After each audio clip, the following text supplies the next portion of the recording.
Today's topic is one that kind of mixes with things that happened over the last week. If I do this the way I want today, it's going to be a short, so you won't be getting a whole big long video, but it's just a quick on a concept. Again, I always touch back with things like, mindfulness, being able to pay attention to what you're doing. And, people are always, and when I say always, most of the time, trying to push past that in order to just get to the better stuff, not realizing how important it is to truly be mindful of what you're doing.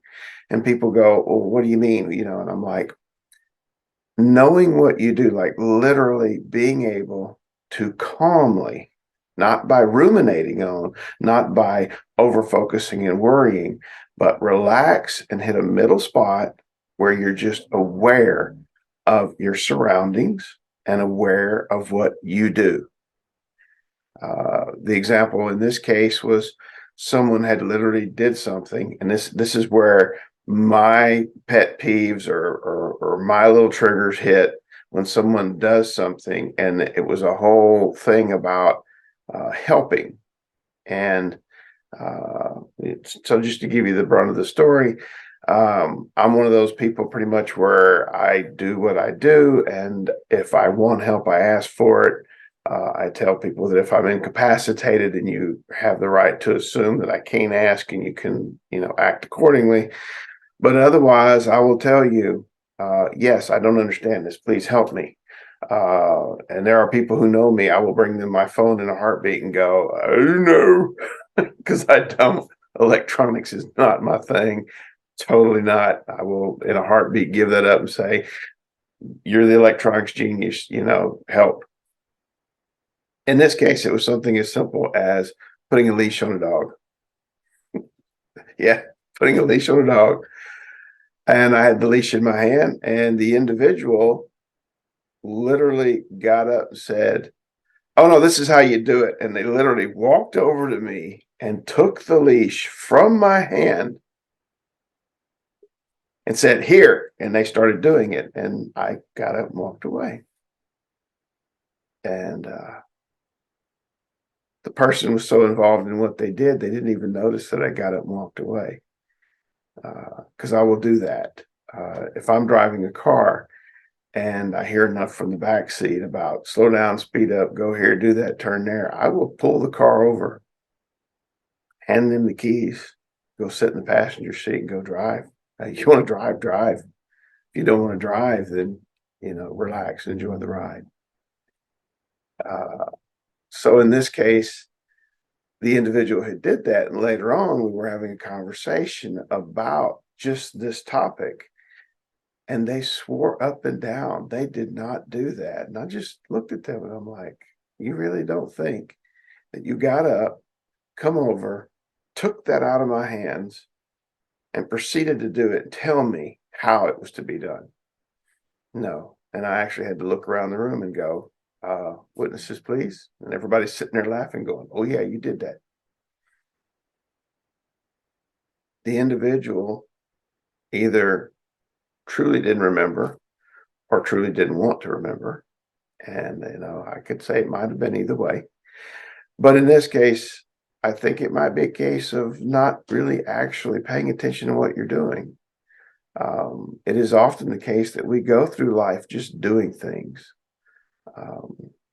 One of my favorite quotes is from a guy named Gurdjieff. And so Gurdjieff was talking to this other guy, Rudolf Steiner, and he made the comment, when they were in a cafe one day, he looked around and he said, look at them all. They're just dreaming. And most of our lives, we are that way. We're in a robotic dream. We don't pay attention to what you're doing. And the importance of that is if things are not going the way you want in your life, or you're finding difficulties and you don't know why, well, it may be because you don't know what you do. And I'm not talking about, there are individuals who overfocus and then ruminate and then go into anxiety. See, I'm talking about a middle path where you calmly relax and notice what's going on around you in your world and notice what you're doing. Part of CBT, part of many of the other therapies, is this idea that when you do something, you think and you feel and you do. Things are a do happening. They are not a single separated piece.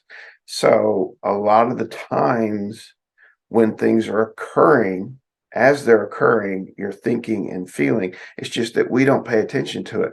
We walk around in a day's dream. We do things unconsciously, literally, like robots all day long. And then we wonder why things are not going the way we want when we haven't even paid attention to what it is we're doing. How can you change your behaviors if you're not even aware of your behaviors, and you're not aware because you don't take the time to be aware? And then you pretend you don't want to be aware. You don't need to be aware. It's not important. Well, I'm sorry, it is. Focus on what you're doing. Calmly relax and notice what's going on around you. At any given minute, you are thinking, you are feeling, and you are doing, and it's very rare that you shut all of that out. Even when you're sleeping and dreaming, you're thinking and you're feeling, and neurologically you're doing. It's just that the stimulus is cut off at the certain points in your body that doesn't allow you to move around and react, but you're pretty much there. So yes, one of the points of meditation is being able to bring yourself to a stillness, noticing you do these things and relaxing to a point where you let them go and you notice what you're doing and you stop doing some of it. To me, mindfulness is just being aware first that you do it at all and not denying it. Get out of that Cleopatra syndrome, queen of denial. All right. Hope y'all have a great day. Hope this was short enough. I have some other things I want to talk about too, so I'll hit those up. Hope you have a great day, and I look forward to seeing you next time. Bye-bye.